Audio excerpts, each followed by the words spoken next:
आदर्शवादी बहू। सुबह सुबह रितु बिस्तर से उठ बैठी। आज उसका अपने सहेलियों के साथ पिकनिक पर जाने का प्रोग्राम था।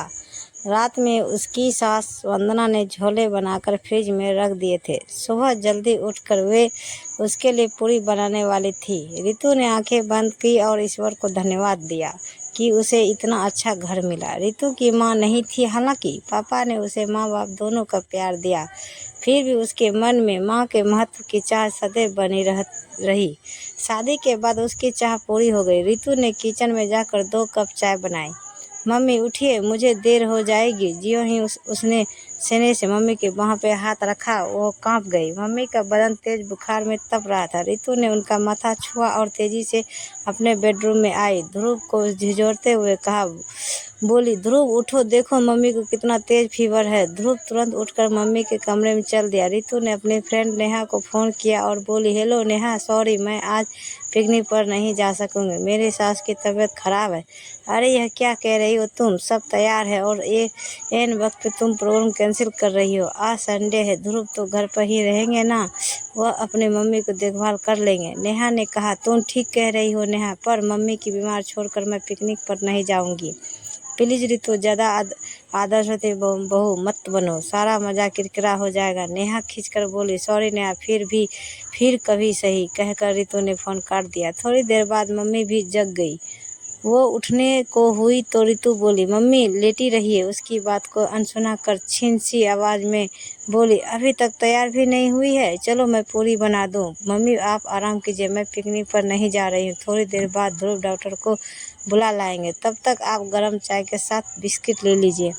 लेकिन रितु, ओह मम्मी, पिकनिक आपकी तबीयत से ज़्यादा जरूरी है क्या? रितु ने कहा। उसने कहा, ध्रुव बड़े प्यार से उसे निहार रहा था। थोड़ी देर बाद डॉक्टर आए। मम्मी को वायरल था। 3 दिन तक बुखार कभी कम कभी ज़्यादा होता रहा। रितु ने ऑफिस से सप्ताह भर की छुट्टी ले ली। इसी बीच उसने मम्मी की देखभाल में कोई कसर नहीं छोड़ी।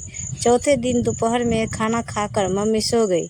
रितु बरामदे में बैठी हुई मैगजीन पढ़ रही थी। तभी उसकी सहेलियां नेहा और सपना आ गई।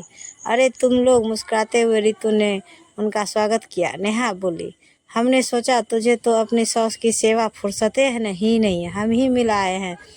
मैं तुमसे बहुत नाराज हूँ रितु, अच्छा भला प्रोग्राम चौपट करवा दिया। सपना ने शिकायती लहजे में कहा, क्या तुम लोग भी नहीं गए? रितु ने हैरानी से उनकी ओर देखा। अकेला क्या खाक एंजॉय करते, तेरे बिना मजा भी नहीं आता। सपना नाराजगी से बोली, जो बीत गया उसे छोड़ो रितु, पर हम तुझे ये समझने आए हैं कि इतना आदर्श बहुवादी होना ठीक नहीं। सास की जरा से तबीयत खराब हो गई और तुमने प्रोग्राम कैंसिल कर दिया।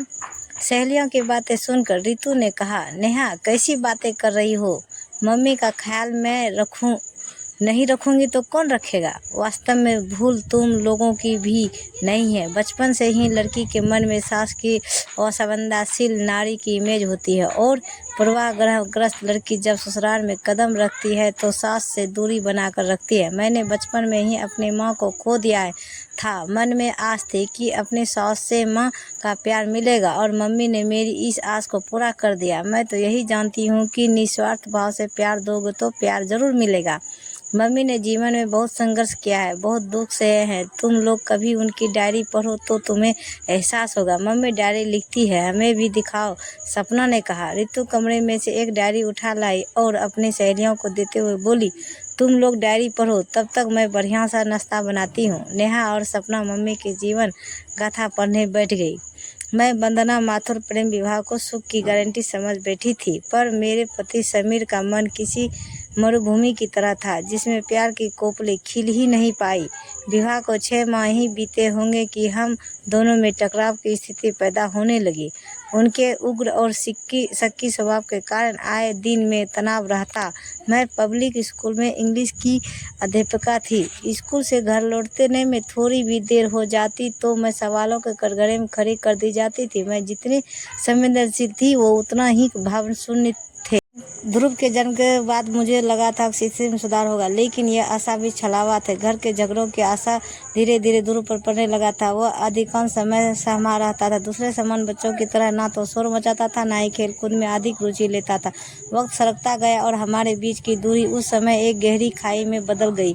जब मुझे पता चला उनकी जिंदगी में दूसरी स्त्री है। गीता समीर के ऑफिस में काम करती थी। पहले पहल एक पार्टी में उसने देखा था। जिस अधिकार से उसने समीर को थामा था, वह बात में मेरे मन को खटकी थी, पर समीर के प्रति और विश्वास नहीं उपजा था। हाँ, अब मुझे समझ में आया क्यों वह बेवजह मुझ पर शक करते थे। उनके मन में एक गिल्ट थी जो उन्हें कचोटती रहती थी। एक दिन अपनी एक साथी अध्यापिका के साथ मैं शॉपिंग कर रही थी कि सामने से आ रहे समीर पर निगाह पड़ गई। उनकी बाँह साथ में चल रहे गीता के कमर में थी। उस रात हम दोनों के बीच जमकर झगड़ा हुआ। कितनी बेशर्मी से उन्होंने स्वीकारा था कि वो मुझे छोड़ सकते थे, किंतु गीता को नहीं। जल्द ही हमने तलाक ले लिए। मैं ध्रुव पर अपना कानूनी हक चाहती थी, जिसके लिए समीर तैयार हो गए। वह मेरी जिंदगी का सबसे कठिन दौर था। लोगों की सवालिया नजरें दूर तक मेरा पीछा करती। तब कभी मैं हमारे असुरक्षित भविष्य की चिंता में घुलती और कभी अपने 5 वर्ष के बेटे ध्रुव की परवरिश की। वह अपने पापा को याद करके रोता तो उसे संभालना बेहद कठिन हो जाता था। तरह तरह के झूठे आश्वासन से मैं उसे शांत कर पाती थी। उस समय मुझे किसी अपने आवश्यकता थी, अतः मैंने माँ को अपने पास बुला लिया। 1 वर्ष पूर्व पिताजी के स्वर्गवास हुआ था। तब से वह अकेली ही थी। माँ के आने से मुझे काफ़ी राहत मिली। ध्रुव के सब कामों का दायित्व उन्होंने अपने ऊपर ले लिया था। ध्रुव भी नानी के आने से खुश था। देखते देखते 1 वर्ष बीत गया। जीवन एक बार फिर पटरी पर आ गया था। एक दिन स्कूल से घर लौटी तो माँ को बिस्तर पर लेटे देखा। उनके पैर में प्लास्टर था। मैं परेशान हो उठी। माँ, यह कैसे हो गया? क्या बताऊं, राशन लाने बाजार गई थी, रास्ते में रिक्शा पलट गया। वो तो अच्छा हुआ ईश्वर ने मदद के लिए विकास को भेज दिया, वरना पता नहीं क्या होता। माँ कुछ क्षण स्वर में बोली, तुम भी कमाल करती हो माँ, तुमसे किसने कहा था अकेले बाजार जाने के लिए? तभी मेरे सहकर्मी विकास कमरे में आए। उन्होंने टेबल पर दवाइयाँ और फल रखे और बोले, इत्तेफाक से आज छुट्टी पर था, बाजार घूमने निकला था। तभी मेरी आंखें के सामने ही माँ जी का रिक्शा पलटा। विकास ने मदद की। वंदना सहारा देकर डॉक्टर के पास ले गया, एक्सरे कराया, प्लास्टर चढ़वाया और अब सारी दवाइयाँ लाया है। कैसी बातें कर रही है माँ जी, आप मेरी माँ जैसी हैं। मैंने विकास का दिल से आभार प्रकट किया। विकास और मैं एक ही स्कूल में पढ़ाते थे। उस दिन के बाद वो अक्सर माँ को देखने घर आने लगे थे। धीरे धीरे उनसे औपचारिकता समाप्त होने लगी। माँ भी काफ़ी खुल गई थी। विकास जब भी आते घर का वातावरण खुशगवार हो उठता। धीरे धीरे आत्मीयता बढ़ रही थी। बातें करते करते विकास का एकाएक खामोश हो जाना और मेरी ओर खोई खोई दृष्टि से देखना मुझे कई भीतर तक छू जाता था। उन नज़रों का मतलब समझ भी मैं समझना नहीं चाहती थी। एक दिन माँ ध्रुव को पार्क में घुमाने ले गई थी। एकांत के उन क्षणों में विकास ने मेरे समक्ष विवाह का प्रस्ताव रखा।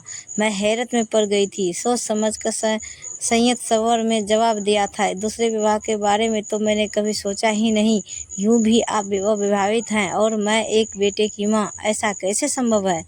अविवाहित हूँ तो क्या, तुमसे 4 वर्ष बड़ा भी तो हूँ। मुझे कोई जल्दी नहीं है, तुम अच्छी तरह सोच लो फिर जवाब देना। रात में मैंने माँ को बताया। वह उत्साहित हो उठी। वंदना, सच कहूँ मेरे दिल में भी कई बार यह ख्याल आया। मैं तुम्हारी नाराजगी के डर से चुप रही। विकास शक्ल सूरत में साधारण है तो क्या स्वभाव हंसमुख है और हर तरह से तुम्हारे योग्य है? कैसी बातें कर रही हो माँ? मैं एक बेटे की माँ हूँ। माँ के साथ साथ तुम एक स्त्री भी हो, यह मत भूलो। पहाड़ सी जिंदगी अकेले कैसे काटोगी? कुछ ही वर्षों में ध्रुव बड़ा हो जाएगी, उसकी अपनी दुनिया होगी, तब तुम अकेली पड़ जाओगी। उस समय तुम्हें अपने निर्णय पर पछतावा होगा। विवाह के बाद ध्रुव तुम्हारे पास ही रहेगा, थोड़े दूर थोड़े ही चले जाएगा। बहुत देर तक माँ मुझे समझाती रही थी। माँ तो सो गई, किंतु मेरे मन में विचारों का तूफान उठने लगा। सच ही तो कहती है माँ, समीर ने दूसरा विवाह कर लिया। जिंदगी की सभी खुशियाँ उसे हासिल है और मेरे हिस्से में क्या आया? बेबसी, घुटन और ध्रुव को पालने का कर्तव्य मेरी अंतरात्मा ने मुझे धिक्कारा। यह कर्तव्य भी तो मैंने स्वेच्छा से हासिल किया। यदि समीर ध्रुव को अपने साथ ले जाते तो इस बात कल्पना से मेरा हृदय तड़प उठा और मैंने पास लौटे ध्रुव को कसकर खुद से सटा लिया। मैं तो जी नहीं पाती उसके बगैर। विकास हर तीसरे चौथे दिन घर आते थे, लेकिन मैं रोज ही उनकी प्रतीक्षा करती थी। मेरी स्वीकृति पाकर विकास उच्छ्वासित हो उठे। मेरा मन फिर से सुखमय भविष्य के सपने बुनने लगा। इन पलों के बीच में भूल ही गई थी कि ध्रुव उपेक्षित हो रहा था। कहाँ वो अपनी क्लास में हमेशा अव्वल आता था और कहाँ अब उसके दो दो विषयों में लाल निशान थे। होमवर्क भी अक्सर पूरा नहीं होता था उसमें और सुरक्षा की भावना भर रही थी। वह चिड़चिड़ा होता जा रहा था।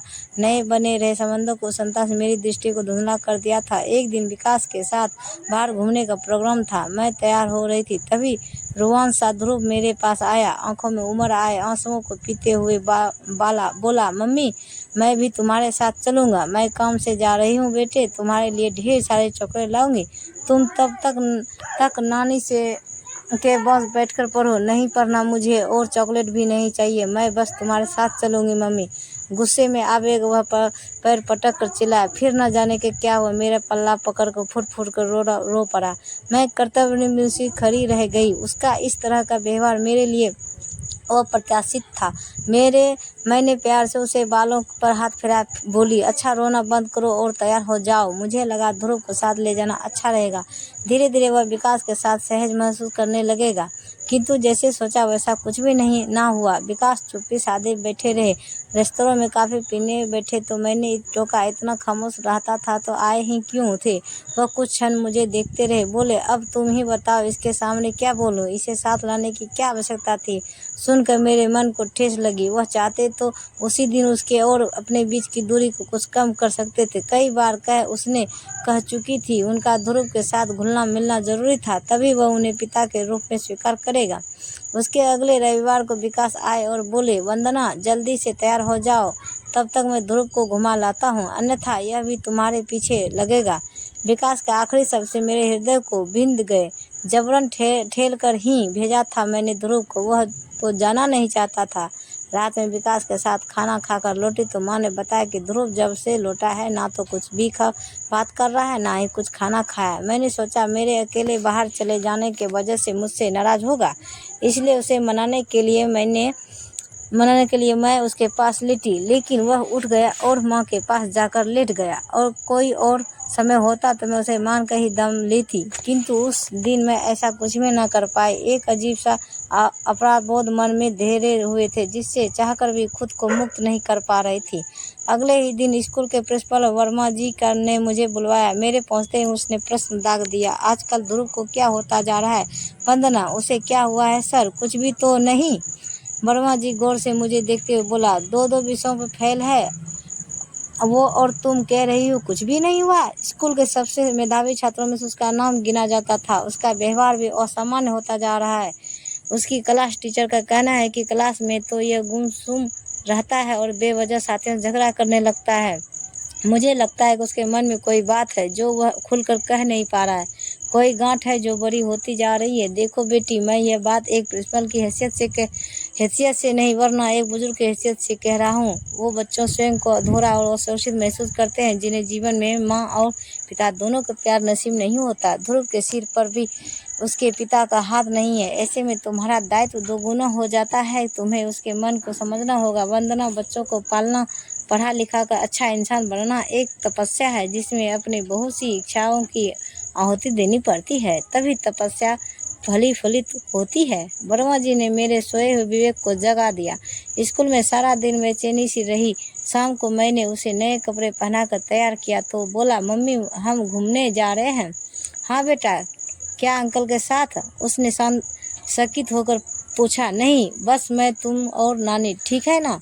वह कुछ अस्वस्थ हुआ। पार्लर में आइसक्रीम खाकर और कैरम बोर्ड खरीद कर हम घर लौटे। रात में उसके पास लेटी तो उसे खुश देखकर पूछ बैठी, अच्छा ध्रुव, उस दिन तुम विकास अंकल के साथ घूमने गए थे, तब तुम दोनों ने क्या खाया था? ध्रुव के चेहरे का रंग उड़ गया। मैंने फिर कुरेदा, बेटा विकास अंकल तुम्हें कैसे लगते हैं? मेरा हाथ झटक ध्रुव खड़ा हो गया। उसकी आंखें में गुस्सा और आंसू दोनों छलक रहे थे। वो बोला, मम्मी विकास अंकल कह रहे थे तुम उनसे शादी कर रही हो, मगर मम्मी मैं हॉस्टल बिल्कुल नहीं जाऊंगा।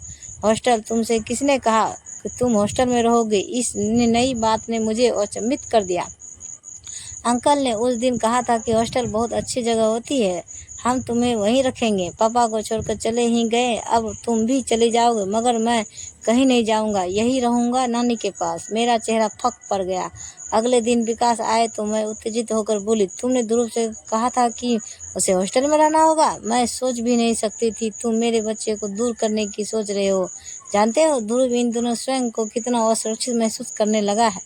कहते कहते मेरी आंखों में आंसू आ गए। विकास ने एक गहरी दृष्टि मुझ पर डाली, शांत स्वर में बोले, उत्तेजित मत हो वंदना, ठंडे दिमाग सोचो। विवाह के शुरुआती दिनों में पति पत्नी के बीच में कोई तीसरा हो तो कभी उनमें अच्छी अंडरस्टैंडिंग नहीं हो सकती। ध्रुव साथ रहेगा तो तुम्हारा ध्यान बटा रहेगा, तुम उसमें और मुझ में सामंजस्य बैठाने में रहोगी। इस प्रयास में हमारा रिश्ता प्रभावित होगा, जो मैं सहन नहीं कर सकता। तो तुम क्या चाहते हो, अपनी ममता को तुम्हारी उमंगों में कुर्बान कर दूं? मैं इतनी स्वार्थी नहीं कि अपने सुख के लिए अपने बच्चों को अपने दूर से कर दूं।